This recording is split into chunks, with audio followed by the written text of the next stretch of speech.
Primera carta del apóstol Pablo a los Corintios, capítulo 13. Ya saben de qué vamos a hablar, ¿no es cierto? ¿Qué dice primera carta del apóstol Pablo a los Corintios, capítulo 13? ¿De qué está hablando ahí? Uy, ¿no se acuerdan? ¿Ah? La preeminencia del amor, digan conmigo la preeminencia. Oiga, hermano, pero apóyeme, la preeminencia del amor. De eso vamos a hablar hoy, de la preeminencia del amor. Y es el amor que excede a todo conocimiento. De ese amor vamos a hablar.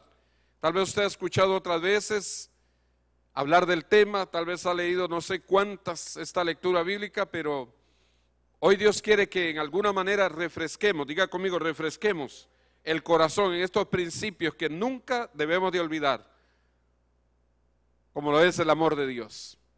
Así que apóyeme en la lectura. Yo quiero leer un pasaje, el verso 1, ustedes el 2, vamos a leerla antifonalmente, póngase de pie para leer la lectura de la palabra. Si usted tiene gusto, la reverenciamos, amén, y participamos todos.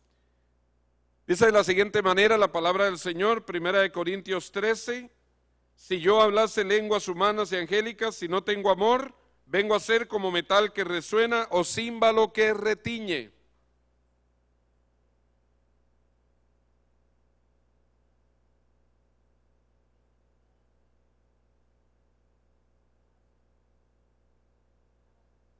Verso 3, y si repartiese todos mis bienes para dar de comer a los pobres, y si entregase mi cuerpo para ser quemado, y no tengo amor, de nada me sirve.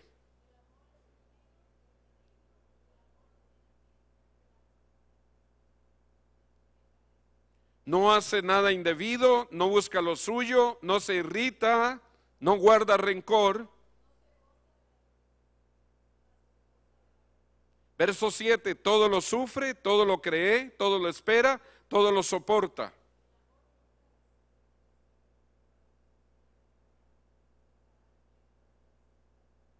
Porque en parte conocemos y en parte profetizamos, todos el 10. Mas cuando venga lo perfecto, entonces lo que es en parte se acabará. Pueden tomar asiento.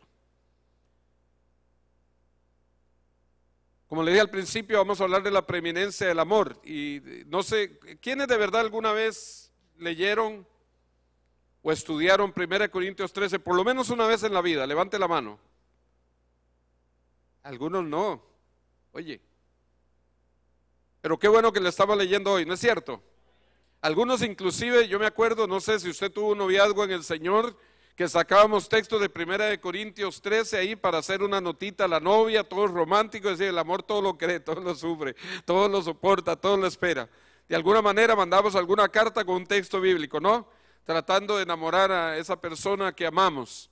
Pero en realidad esto no fue escrito, hermano, para enviar mensajitos de amor o mensajitos de enamorados o papelitos como se hacía en la escuela. No sé si alguna vez usted estuvo en la escuela y le mandaron un papelito por ahí a algún chiquillo que le cerró el ojo y usted lo vio, o a usted, hermanos, lo hicieron contigo, pero no es la escritura para ese fin, es más allá de eso. Cuando uno tiene el conocimiento de la palabra, cuando uno crece en el conocimiento de la palabra, es para ponerlo en acción. Diga conmigo, ponerlo en acción. No simplemente llenarnos del conocimiento, sino que también debemos de accionar en esta palabra, ponerlo en práctica. De nada nos sirve simple y llanamente, como decía mi amigo Madrid, y dice todavía, el llenarnos de los textos de la palabra o el memorizar, porque no se trata inclusive de memorizar, hermanos. Yo he sabido gente que inclusive, no es el caso de nadie aquí, pero que decía, no, yo para qué voy a llevar Biblia al culto, yo la tengo aquí, toda memorizada. Y no es la idea memorizar los versículos. Sí es importante aprender la palabra del Señor y llenarnos del conocimiento, pero ¿para qué, hermanos? Con el fin y el propósito de vivir en esta palabra. ¿Estamos de acuerdo? ¿Me capta? Porque no es la idea memorizar. Hasta una lora puede memorizar versículos bíblicos, hermano, y eso no le sirve de nada, no va a cambiar. Cuando nosotros creemos a la palabra, aún podemos repetir la palabra y poder vivir en ella. La palabra nos va a transformar, va a renovarnos, como la aurora que va a un aumento, dice la Escritura, hasta que el día es perfecto. ¿Estamos de acuerdo? Entonces, el conocer esta palabra debe implicar en nosotros vivir en esta palabra. No solamente oír, no solamente crecer en ella, no solamente repetir o conocer de la palabra, sino que tenemos que accionar en ella.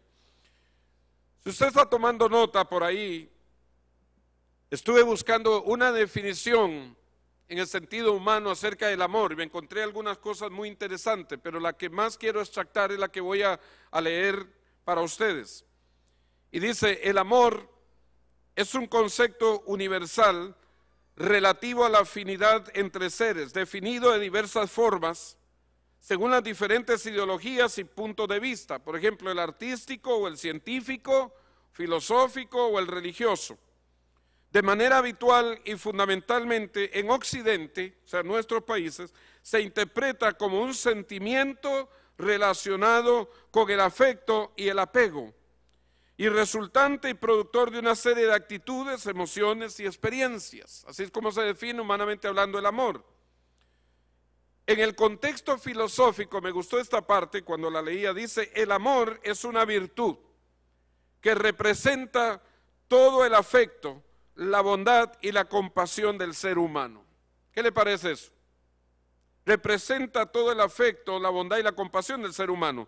También puede describirse como acciones dirigidas hacia otros y basadas en la compasión, o bien como acciones dirigidas hacia otros o hacia uno mismo y basadas en el afecto. Así es como se define el amor, una virtud que nos identifica a nosotros en afecto para los demás, en el que se muestra compasión, en el que se muestra bondad. Yo recuerdo, no sé si usted tiene memoria de esto, cuando se hablaba, por ejemplo, en el colegio acerca del amor, se hablaba de 3 clases de amor. ¿Alguien se acuerda? ¿Alguien me puede ayudar? Se hablaba de 3 clases de amor. Se hablaba del amor filial, que es el amor de ¿qué? El amor filial es el amor de familia, ¿verdad que sí? Es el hijos, padres, sobrinos, primos, hermanos. Nos caracteriza el amor, porque somos parte de una familia. También teníamos el amor, en segundo lugar, el amor eros. ¿Cuál es el amor eros? ¿Alguien se acuerda? A veces ponen sonrientes y algunos rosadillos ahí, pero ¿cuál es el amor eros? El amor de pareja, el amor de esposos, el amor que lleva inclusive a una relación de intimidad y a una procreación. Por eso tenemos una familia, ¿cierto o no?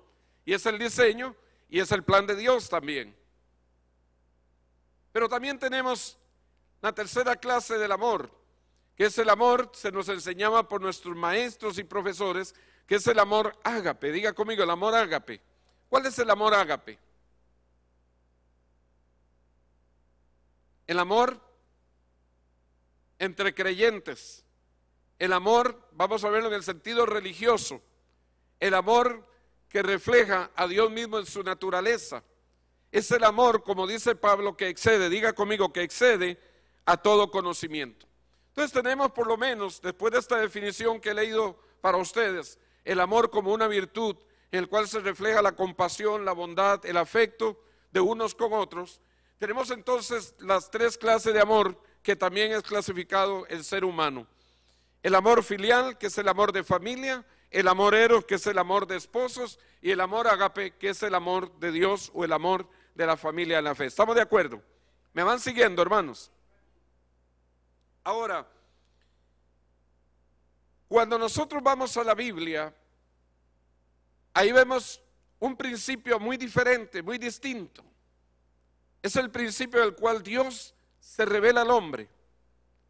Podríamos tener conceptos, el concepto puede ser removido, puede ser cambiado. Hay diferentes maneras de pensar. Se crean conceptos todos los días, pero pueden ser cambiados. Pero cuando hablamos del principio, diga conmigo, el principio de Dios en su palabra, eso es muy diferente.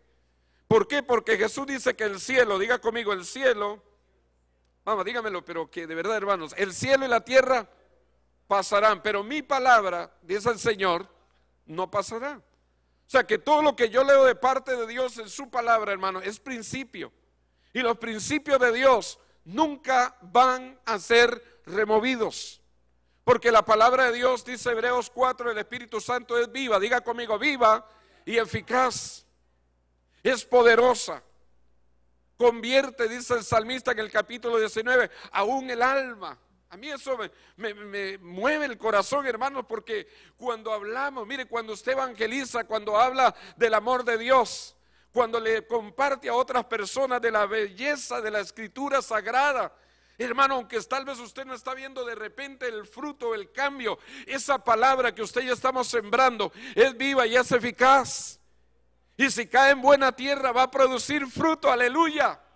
Porque es principio de Dios, es palabra eterna de Dios. De tal manera que aún dice convierte, diga conmigo, convierte el alma. Y hace sabio, óigame bien, hace sabio al sencillo. En este viaje compartí, hermanos, un testimonio de un caballero que no sabía leer. Nunca había tomado un libro en su mano. Y un día vino a una congregación a oír la palabra. Y él quería aprender a leer. Me contó la historia, hermanos, y cuando salía encontró un hermano vendiendo Biblias. Y él no tenía el dinero para comprarla en su totalidad. Así que le dio la parte que tenía y le digo, luego te traigo el resto del dinero. Y el hermano le dijo, no se preocupe, después me paga. Y se llevó la Biblia, hermanos, sin saber leer. Y óigame, hermanos, llegó a su habitación y puso las manos sobre la Biblia y le pidió a Dios que le enseñara, que él quería aprender a leer la Biblia. ¿Sabe qué sucedió, hermanos? Dios oyó su oración y aprendió todos los días, tomaba la Biblia procurando y en oración aprender a leer. Y Dios le enseñó a leer, cuenta el testimonio. Ahora, cuando él tomaba el periódico o otro libro, no lo podía leer. Dios le dijo, lo único, hermano, él le dijo a Dios, lo único que quiero es aprender a leer la Biblia, es todo lo que me interesa. Pues Dios le enseñó a leer la Biblia. Cuando tomaba el periódico, no podía leer el periódico, pero cuando tomaba la Biblia en su mano, se deleitaba en la palabra de Dios. ¿Cuántos alaban al Señor por eso? Porque la palabra de Dios es viva y es eficaz, transforma y cambia. Y cuando nosotros, hermanos, estamos dispuestos a recibir esta preciosa semilla, Dios hace que esa palabra prospere en nuestro corazón y dé fruto. Y fruto, hermano, que permanece para siempre. Porque la palabra de Dios, dígalo de nuevo conmigo, es viva y es eficaz. Entonces, yo quiero enfocarme estos minutos en los principios de lo que Dios dice acerca del amor. Porque es más, déjeme decirle una cosa, la máxima expresión del amor de Dios se llama Jesús. Gracias, Orlando, por ese amén. La máxima expresión del amor de Dios se llama Jesús. Cuando uno lee el pasaje de Juan 3, y usted me ha oído decir esto otras veces, porque de tal manera amó Dios al mundo. Pon tu nombre ahí, hermano. Pon el nombre de tu esposa, de tus hijos. Pon el nombre de todos los que te rodean. Porque de tal manera, o sea, con un amor infinito, con un amor eterno, amó Dios al mundo, que envió, ¿a quién envió? A su Hijo unigénito, para que, pon tu nombre ahí, crees en Él, no te pierdas, mas tengas que, hermanos. ¿Qué es eso, hermanos? 2000 años atrás, la máxima expresión del amor de Dios vino a nosotros y fue inmolado como el Cordero de Dios, dice Pedro, en esa cruz del Calvario, para mostrarnos Dios cuánto nos ha amado. Yo ponía el ejemplo en estos días, le decía, todos los que son padres levanten la mano, y una multitud levantó la mano. Yo le dije, hermanos, déjenme decirle por favor lo siguiente. Usted tiene un hijo, usted ama a su hijo, tiene 2 o 3 hijos. Supongamos que entra de repente una persona y le dice, mire, hay una persona convicta en el tribunal en este momento y están buscando un sustituto que pague el precio y su condena por esa persona. Usted no lo conoce, no sabe quién es. Simplemente está oyendo un llamado que están haciendo. ¿Quién quiere en lugar del convicto ir en su lugar?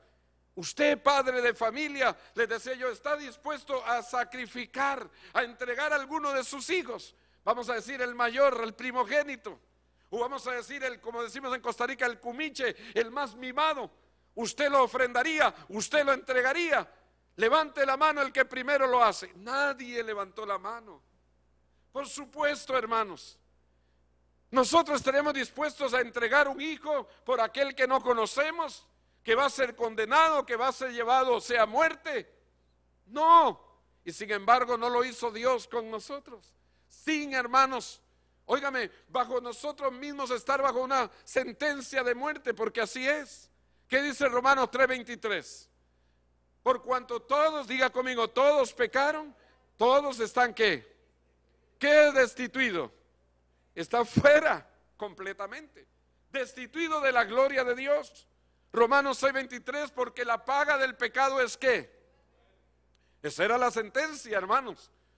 Oh, es terrible. Imagínense lo que es oír sobre una persona. La sentencia del juez es muerte inmediata. Y sin embargo Dios, cuando nosotros merecíamos la muerte, envió lo mejor que tenía el universo, a Jesús. Diga conmigo, a Jesús. Hermanos, ¿cuántos se alegran por eso, de verdad? Es que nosotros como que ya hemos sido salvos y experimentamos y tenemos la salvación, hermanos, y la satisfacción de la gracia, pero se nos olvida que fue por amor, que fue por misericordia, que Dios extendió sus manos sobre nosotros y nos alcanzó para que no pereciéramos en el pecado y quitó sobre nosotros la sentencia de muerte. Eso es amor. Y es el amor eterno, el amor que sobrepasa todo conocimiento. Por eso es que Pablo habla de esa clase de amor aquí, hermanos. Yo no sé por qué no los ministros de alabanza que he oído todos estos años, nunca oigo, hermanos, cantar este himno. No se habla de esto, no se canta de esto, pero debería ser latente en nuestro corazón todos los días de nuestra vida, porque la máxima expresión del amor de Dios se llama Jesucristo.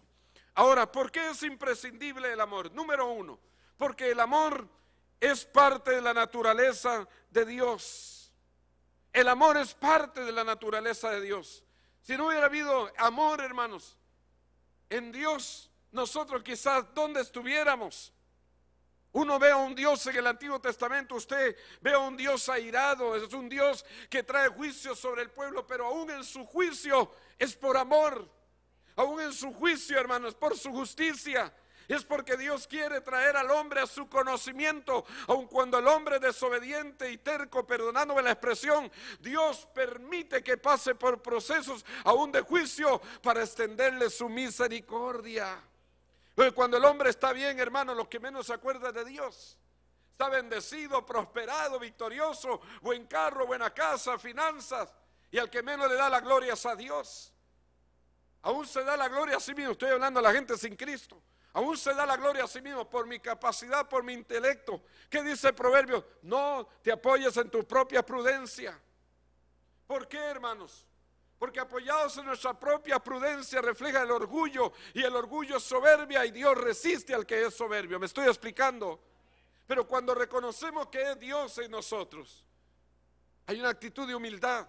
¿Y sabe qué hace Dios con el humilde? Lo exalta. Diga conmigo, lo exalta. Pero el hombre sin Dios cree que por su propia capacidad, por su fuerza, por lo que hace, por lo que actúa. Pero no es así. Ahora fíjese en una cosa muy importante. Primera de Juan capítulo 4. Vamos conmigo rápidamente a la palabra.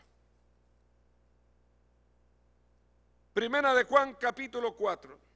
Está hablando verso 7. Usted puede leer todo el capítulo esta semana, incluso en la reunión de hogar o el devocional que usted haga. Medite en esta escritura. Primera de Juan 4, 7. Usted puede leer acerca del amor de Dios. El subtítulo que pusieron en la imprenta ahí es Dios es amor. Pero fíjese en el versículo 16 o 15, 16. Cuando lo tenga, dígame un amén fuerte. Gloria a Dios. Primera de Juan 4, 15 y 16. Dice: todo aquel que confiese que Jesús es el Hijo de Dios, Dios permanece en ¿quién? En Él, y Él en Dios. Vea qué poderoso son este versículo. Todo aquel que confiese. ¿Quiénes confiesan aquí que Jesús es el Hijo de Dios? Gloria a Dios. Dice: Dios permanece en Él. Solo la confesión nomás, hermano. Mire, Romanos 10:9 dice, si confesares con tu boca que Jesús es el Señor, si creyeres en tu corazón que Dios le levantó de los muertos, serás salvo. Dios permanece en él y él en Dios. Verso 16, y nosotros, tiempo gramatical el presente, aquí la iglesia, nosotros hemos conocido. ¿Lo ha conocido usted? Oye, qué silencio.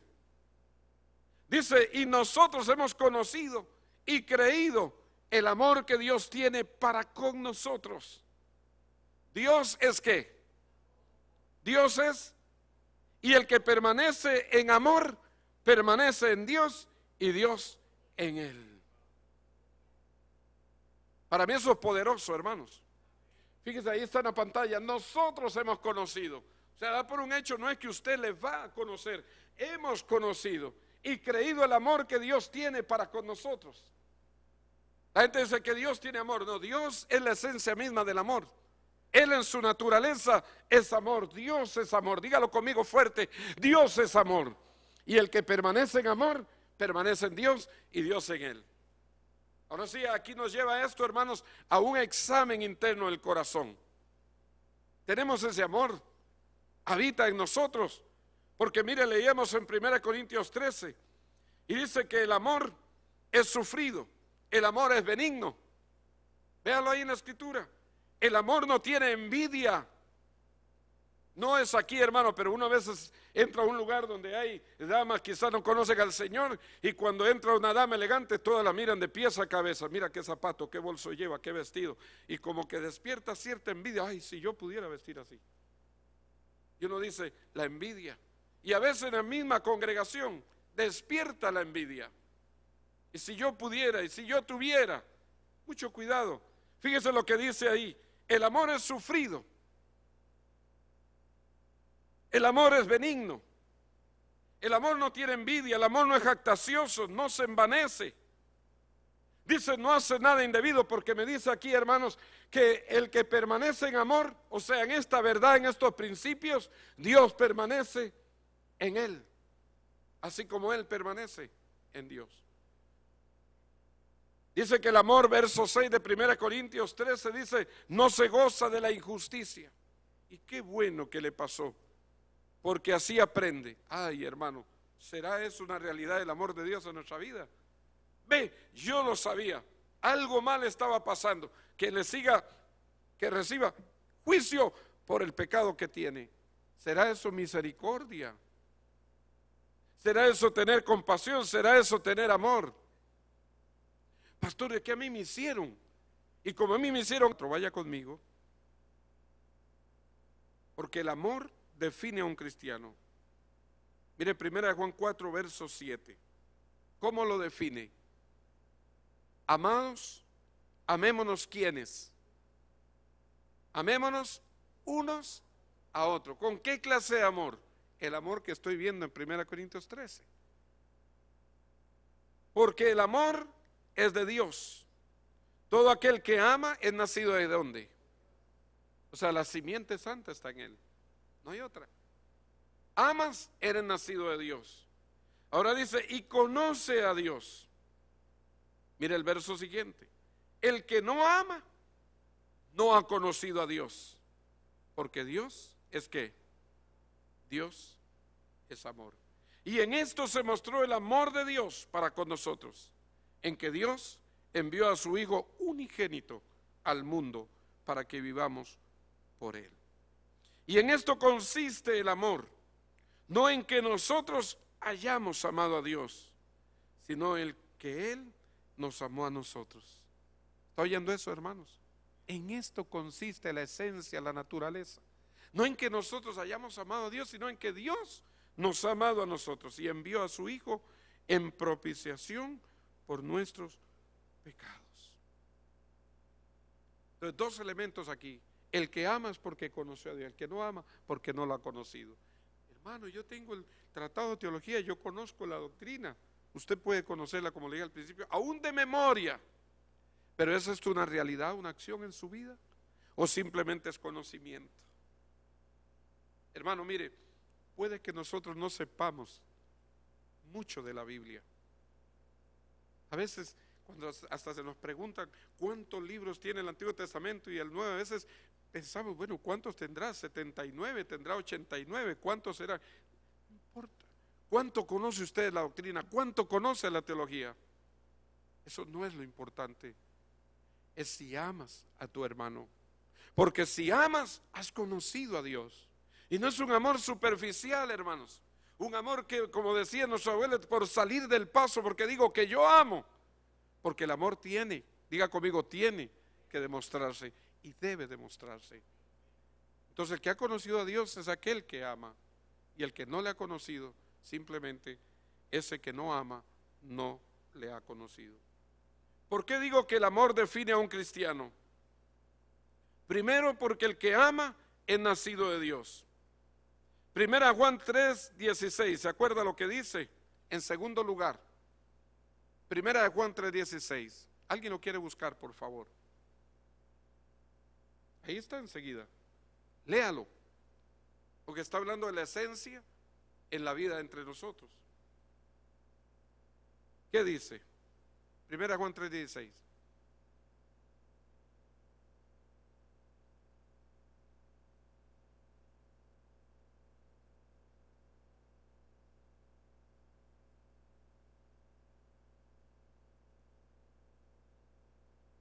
Muchas gracias.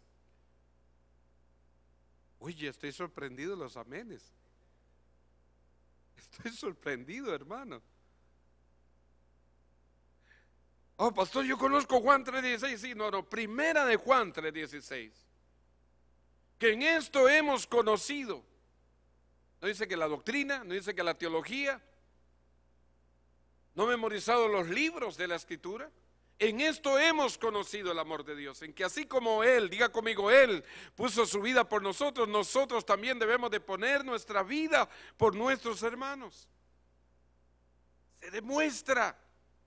Entonces, ¿a dónde me lleva esto, pastor? Me lleva al sacrificio, a la entrega. Es decir, estoy dispuesto, hermano. Quizás, bueno, no sé, llegará un momento en que tendremos que poner la vida por nuestros hermanos. Pero lo que la historia me dice, por ejemplo, cuando los cristianos eran perseguidos, los hermanos ponían su vida unos con otros. En los circos romanos eran los primeros. Si ahí estaban los padres, son los abuelos. Eran inmolados antes que sus propios hijos, devorados en los circos romanos. Entendían lo que era el amor. No simplemente era una enseñanza, un conocimiento, era una vivencia, hermanos míos. Entonces quizás tal vez no vayamos al sacrificio. Pero qué tanto nos esforzamos para que el hermano, la hermana que está a mi lado esté bien, la iglesia esté bien, la familia que tengo estén bien, que no falte nada, que podamos cubrirnos, que podamos ayudarnos, que podamos llorar con los que lloran, que podamos gozarnos con los que se gozan. Es decir, hermano, no es simplemente una liturgia cada sábado o un domingo y tener la revelación y el conocimiento y la palabra y las canciones y nos vamos y cruzamos la puerta y nos olvidamos de la esencia de la vida del cristiano, que es amor. Y el amor se demuestra no más ahí, como dicen en México, ahí mismo, hermano, en oración unos por otros, en el apoyo unos por otros, en el ánimo unos por otros. A mí me asombra cuando yo leo, por ejemplo, Apocalipsis. Vaya conmigo rápidamente, Apocalipsis capítulo 2. Cuando vemos el mensaje a la iglesia de Éfeso, hermano, ¿está conmigo todavía? ¿Cuánto dan gloria a Dios? Aleluya. Verso 1, cuando dice, escribe al ángel de la iglesia en Éfeso, hermano. Éfeso, si usted ha leído los 6 capítulos de Éfeso, esta era una iglesia extraordinaria, con una revelación extraordinaria de Dios. Es más, le voy a compartir algo muy personal. Para mí Éfeso es la carta casi favorita de todas, porque ahí revela el misterio de Dios en gran manera, no todo, totalmente, o sea, en parte conocemos, pero luego conoceremos, dice Pablo. Pero ahí está la revelación del misterio de Dios, en parte. Éfeso, dice el que tiene las 7 iglesias en su diestra, el que anda en medio de los 7 candeleros de oro, dice esto: yo conozco tus obras, tu arduo trabajo y paciencia, subráyelo, Dice, y que no puedes soportar a los malos, y has probado los que se dicen ser apóstoles y no lo son, y los has hallado como mentirosos. Hoy en día tanto movimiento apostólico y la gente va detrás. Examine, analice, piense, mire la doctrina, observe el fruto.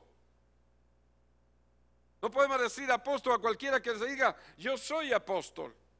La iglesia examinaba, la iglesia de Éfeso, los que se decían ser apóstoles los hallaba mentirosos. Qué terrible.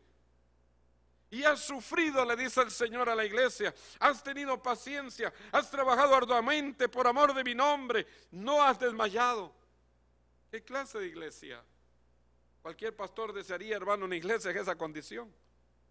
Pero tengo contra ti, mira el verso siguiente, pero tengo contra ti que has dejado tu primer ¿qué? Tu primer amor. Y le llama el Señor, es más, le voy a decir una cosa, la reprensión que el Señor le llama aquí no es aún, hermanos, a la iglesia en sí, es a una actitud que la iglesia había asumido. Eran celosos, eran trabajadores, eran pacientes, tenían paciencia, hermanos, tenían un trabajo constante, pero se habían olvidado del primer amor. Eran indiferentes en la esencia de la naturaleza de Dios, porque Dios es amor. Y olvidar el primer amor es olvidar a Dios mismo, aunque tengamos todos los demás elementos de nuestra vida. ¿Qué es lo que dice Pablo? Si yo tuviese toda la ciencia y las profecías y hablase las lenguas y todo lo que el mundo, y no tengo amor, nada soy. Está vacío, es como una caña hueca de bambú. No hay esencia. Hermano, yo leyendo estos pasajes me doy cuenta a esta etapa de mi vida, la esencia del cristiano es amor. Si no tenemos amor, nos falta. Por eso tenemos que conocer a ese Dios que se revela en amor. Si lo decimos, que lo conocemos, si lo proclamamos y lo enseñamos, tenemos que revelar en su naturaleza lo que es el Dios es amor. Diga conmigo, Dios es amor. ¿Estamos de acuerdo? Y estar dispuestos aún al mismo sacrificio por nuestros hermanos.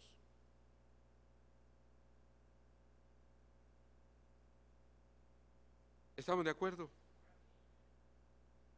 Voy a terminar con este tercer elemento, porque el amor de Dios, en Él se revela, por eso es imprescindible e importante, se revela el plan de Dios, tanto a su iglesia como al mundo entero. Y aquí voy a ir a algo muy importante, que es la conclusión, hermanos, del por qué digo que es la esencia del cristiano, la esencia del que decimos ser hijos de Dios. Porque en ese amor de Dios se revela su plan. Hermano, piense por un momento, piense, y estoy tocado, ¿sabe? Estoy tocado por el Señor. Yo admiraba anoche cuando venía en ese vuelo la majestad y la gloria del Señor. Había una tormenta, hermano. El avión estaba volando para aterrizar en Charlotte, pero rodeó la tormenta.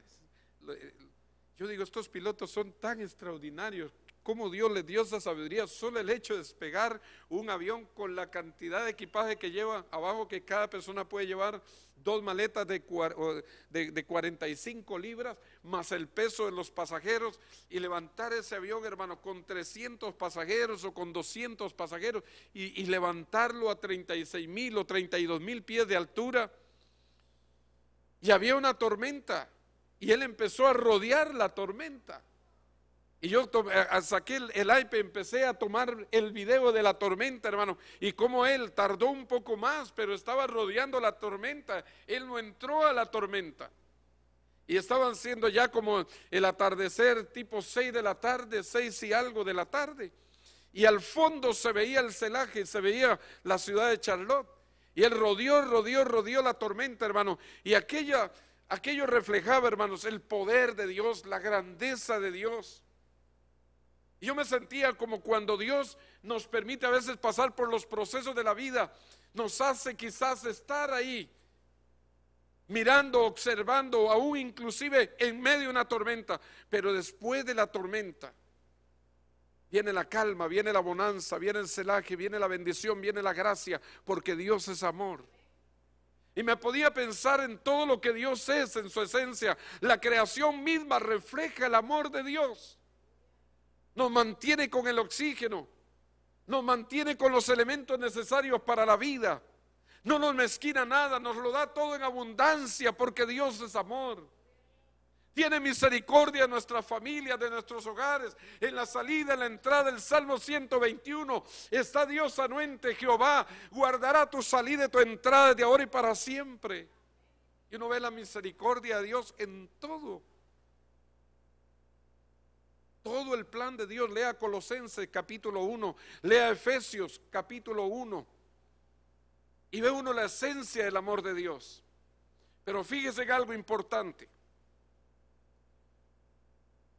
Jesús dijo estas palabras: porque un mandamiento nuevo os doy.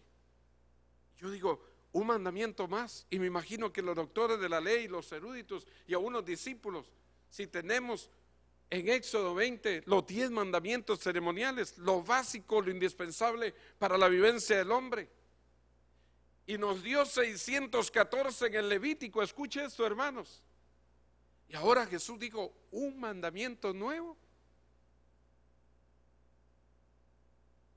que os améis unos a otros como yo os he amado. ¿Cómo nos amó? Pastor, yo conozco toda la ley ceremonial de Éxodo 20, bendito Dios. Conozco los 614 mandamientos de la ley levítica, bendito Dios, pero hay un solo mandamiento. Y Pablo dice que la ley, los profetas se resumen en una sola cosa. Él dijo, amarás a tu prójimo como a ti mismo. Porque el Shema Israel se nos enseña a amar a Dios sobre todas las cosas. Oiga esto, hermano. Y se lo digo con súplica, se lo digo con lágrimas en mi alma. Porque solo 2 mandamientos, y yo creo que cada uno de nosotros somos responsables delante de Dios de estos 2 mandatos. Amarás a Dios sobre todas las cosas, con toda tu mente, toda tu alma, con toda tu fuerza y con todo tu corazón. ¿Lo amamos así? Y segundo, y amarás a tu, mire el que tiene al lado, mírelo, le dice, o el que tienes al frente, o el que tienes, y amarás a tu prójimo como a ti mismo. No es que te salude y te digo, Dios te bendiga, qué lindo estuvo el culto y qué bendición verte y te veo la otra semana. Sabemos del hermano, sabemos de sus luchas, sabemos de sus problemas, sabemos de sus batallas. Se revela el plan de Dios en su totalidad en mi vida. Estoy viviéndolo a esa magnitud. Hermano, yo no estoy diciendo esto para que usted salte de la alegría, es para traernos a reflexión. Porque recorremos la vida cristiana a diario, pero lo elemental, hermano, lo elemental, el fundamento, la esencia, es que Dios vino a buscar higos de la higuera y encontró solo hojas. Y las hojas no le servían para nada. Y aquí voy al detalle, al fruto. Mira, Señor, la higuera que maldijiste se secó. ¿Qué esperaba? Si él buscaba el fruto, está muy linda, canta muy bien, adora muy lindo. Oye, qué liturgia, qué edificio, qué doctrina. Pero ¿dónde está el fruto? O sea, el fruto. Entonces, cuando vamos a la escritura en Gálatas 5:22, escucha, hermano, el que tiene oídos para oír, oiga, algunos ya se están desconectando, pero no se desconecte. Porque cuando vamos a la esencia de la palabra, Gálatas 5:22 dice, mas el fruto del Espíritu es amor. Wow, eso me sacude el alma, hermanos. Porque yo creí que con danzar, y yo creí que con memorizar la Biblia, y yo creí que con tener una liturgia a tal magnitud, es que yo canto y hago las cosas con bendito Dios por eso. Pero quiero buscar entre las hojas el fruto. porque tengo contra ti una sola cosa. No era ni siquiera con la iglesia, era una actitud que se asumió, porque a veces confiamos en nosotros mismos y nos olvidamos de lo elemental, de la esencia. Pues el fruto del Espíritu es amor, antes que los otros 8 frutos. No, hermanos, el fruto, y mire lo que lo dice en singular, no lo dice en plural, mas el fruto del Espíritu es amor.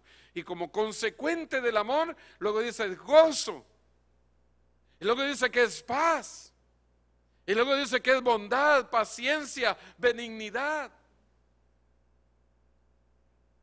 Consecuente. Entonces, el elemento aquí es amor. Y si hay amor, a veces veo, no aquí, no con ustedes, pero hermanos tan serios y los veo tan tristes, y yo digo, de verdad tendrá, de verdad es que yo le veo las hojas y le veo todo, pero yo quiero buscar el fruto. A veces no se aman ni a sí mismos.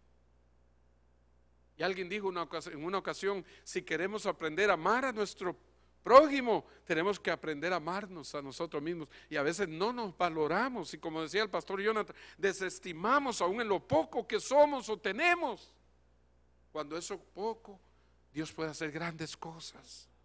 Hermano, no se trata, por favor, llévese esto en su corazón, de una liturgia, de cuántas canciones o cuánto ofrendo y cuánto diezmo, cuánto asisto a la iglesia. No, por eso es que Dios está buscando un pueblo celoso, dice la Escritura, de buenas obras. ¿Y cuál es esa buena obra? El amor. Ahora, fíjese aquí, fíjese ahí si tiene todavía la Biblia abierta. Cuando leíamos 1 Juan 3:16, no quiero obviar el verso siguiente porque es tan importante, pero el que tiene bienes de este mundo y ve a su hermano tener necesidad y cierra contra él su corazón, cierra contra él su corazón. Óigame, hermanos, dice, ¿cómo mora el amor de Dios en él? Viene de este mundo y cierra su corazón. Y eso no es solo para usted, hermanos, para mí, para los que nos oyen en el canal de televisión. Lo necesitamos, crecer en el amor. Pablo nos enseña de esta manera y dice, hijitos míos, no amemos de palabra, oiga esto, ni de lengua, porque amar de palabra es muy fácil. Yo te amo en el amor del Señor, cantaba uno, ¿no? Yo te amo en el amor del Señor. ¿Viste a fulano? Qué barbaridad, es hipócrita ese que está ahí cantando. Puedo ver en tu rostro la gloria del Señor, yo te amo en el amor del Señor. Y lo cantamos, pero es realidad. ¿Verdad? Sé cómo está el hermano, sé si tiene abrigo, sustento, sé si tiene comida. Hermano, y esto no es para que usted me vea así tan serio y de enojado, no, es porque necesitamos volver. No es que no lo tengas, es que hay que reavivarlo. ¿Cuántos dicen amén? Porque si tienes a Dios, lo tienes todo, está en la esencia para reavivarlo. Ahora, fíjese lo que dice, sino de hecho y en verdad. Y en esto conocemos que somos de la verdad y aseguraremos nuestros corazones. Qué lindo esto, hermanos. En esto conocemos que somos de la verdad, porque andamos en amor. Yo creí que la denominación, no. Dios no está interesado en la denominación, hermano. Hoy la gente pelea por denominaciones. Dios no le interesa. Sabe que en la película La Cabaña, no sé si usted tuvo la oportunidad de verla, extraordinaria. Hay una conversación entre el padre que perdió a su hija, que desapareció y que la mataron, y entonces hay una conversación entre él y Jesús en algún momento dado sobre la religión, sobre la denominación. Y sabe que el que hace el papel de Jesús dice, la religión es demasiadamente, o sea, la denominación es demasiado complicado para mí. Dios no se mete en eso. Los hombres se metieron en denominaciones, pelean y batallan y luchan, y ahí es donde Jesús dijo, óigame esto, hermanos, aquí termino, en Mateo 23, el proselitismo. Y él le dijo a los fariseos, lo que ustedes hacen, un prosélito, un seguidor de ustedes, los hacen 2 veces más hijos del infierno. Eso duele, ¿sabe que duele? Porque Jesús no vendrá por una denominación, Jesús vendrá por una iglesia que tiene la esencia del amor, porque está en la verdad. Mire ese versículo, es tan poderoso. Ojalá lo podamos conocer en revelación, y en esto conocemos que somos de la verdad. ¿En qué conocemos? Que andamos, vivimos el amor. No amamos de palabra ni de lengua, amamos en esencia. ¿Estamos de acuerdo? Amamos de hecho, amamos en verdad, y aseguraremos nuestros corazones delante del verso 20 de 1 Juan 3. Pues si nuestro corazón no nos reprende, mayor que nuestro corazón es Dios, y Él sabe todas las cosas. ¿Cuántos alaban al Señor? Mateo 25, vaya conmigo a esa lectura. Y aquí cierro con esa lectura mostrando el detalle o el punto que estamos hablando, porque el amor se revela en él, el plan de Dios, tanto a su iglesia como al mundo. En su iglesia porque tenemos que amar, de hecho y de verdad. Y al mundo porque el Señor nos da una ordenanza. Fíjese ahí en Evangelio de Mateo, en el juicio de las naciones.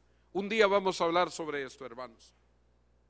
En el juicio de las naciones habrá una distinción. No sé si usted recuerda qué distinción hay. En el juicio de las naciones, Él va a poner los cabritos a la izquierda y las ovejitas a la derecha.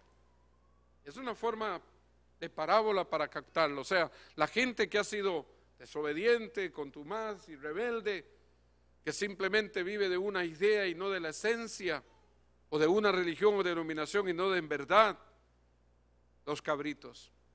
Y las ovejas, que como el Salmo 23 entendemos, Jehová es mi pastor, que tenemos su gracia y su misericordia, que nos dirige por su amor, que nos permitimos ser ovejas. Me gusta siempre esa pintura, y recuerdo cuando Rafita Cambronero un día le dije, Rafa, quiero que limpies esa pintura que está atrás, ayúdame. Y ese muchacho hizo ademanes, y lo recuerdo con tanto cariño, y limpió esa pintura. El buen pastor con sus ovejas. Si se da cuenta, unas van al lado y él lleva una que es un cordero en su brazo. Ojalá que usted y yo estemos ahí. Ojalá que en el juicio la gracia de Dios nos permita estar ahí. Pero hay algo interesante en el verso 33, si usted lee conmigo y lo subraya. Y pondrá las ovejas a su derecha y los cabritos a su izquierda. Entonces el rey dirá a los de su derecha, oiga esto, venid, benditos de mi Padre, heredad del reino preparado para vosotros desde la fundación del mundo. O sea, el plan de Dios revelado en la esencia del amor de Dios. ¿Por qué?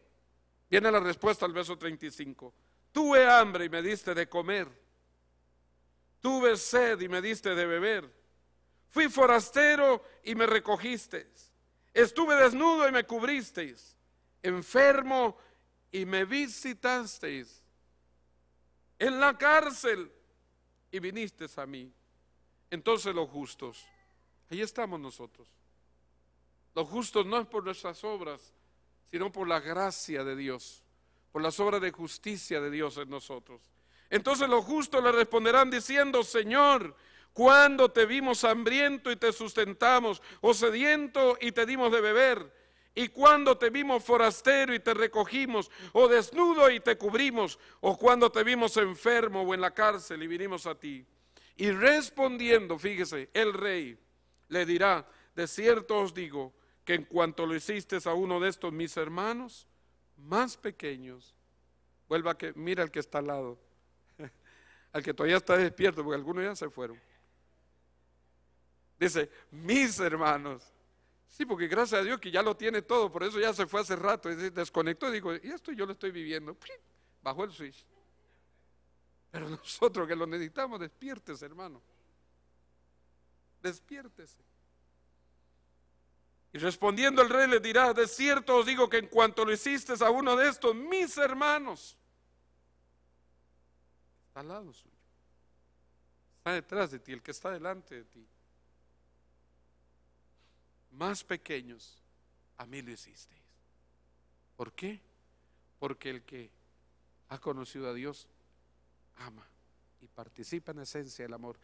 Y porque Dios, hermano, te voy a decir esto, Dios no nos va a juzgar a nosotros por los dones. Los dones, usted sabe una cosa, que los dones de Dios y el llamamiento son irrevocables, que aún David, estando en la condición que estuvo con Betsabé, aún el Espíritu Santo estaba en él. Ahí estaba el don de Dios. Salmo 51. No dice qué misericordia, el único hombre lleno del Espíritu Santo, que tuvo el Espíritu Santo habitando dentro de él, vivió una vida extraordinaria, alabanza, oración, el fruto que había en él. Pero tenía el don. Pero Dios a nosotros, hermano, nos va a llamar y nos va a pedir cuenta del fruto que nosotros tenemos. El don es irrevocable, el llamamiento es irrevocable, pero como la higuera vendrá a buscar el fruto. Mas el fruto del Espíritu es amor. En Efesios 3:14, póngase de pie, por favor. Yo lo leo para usted. Póngase de pie. En Efesios 3:14.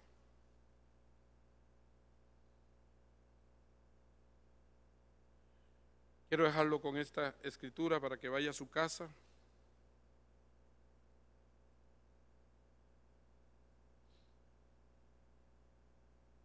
Por favor, abra su corazón a esto que le voy a leer.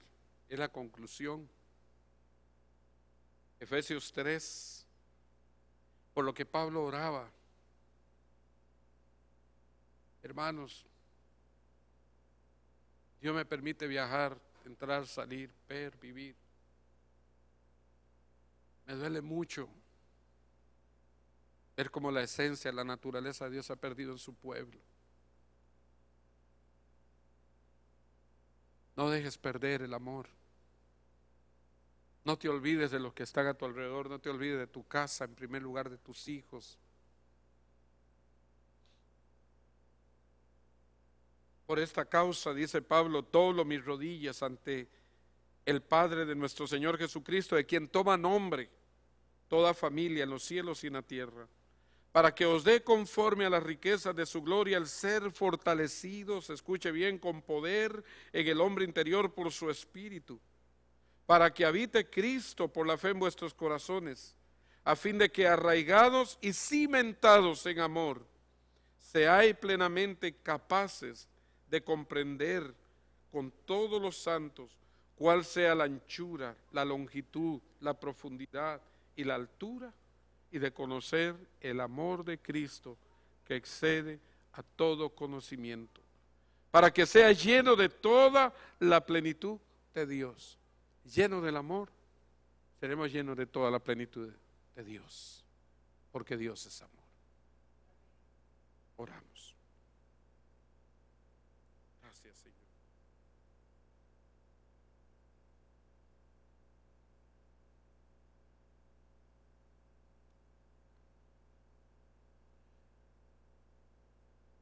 Gracias, Señor.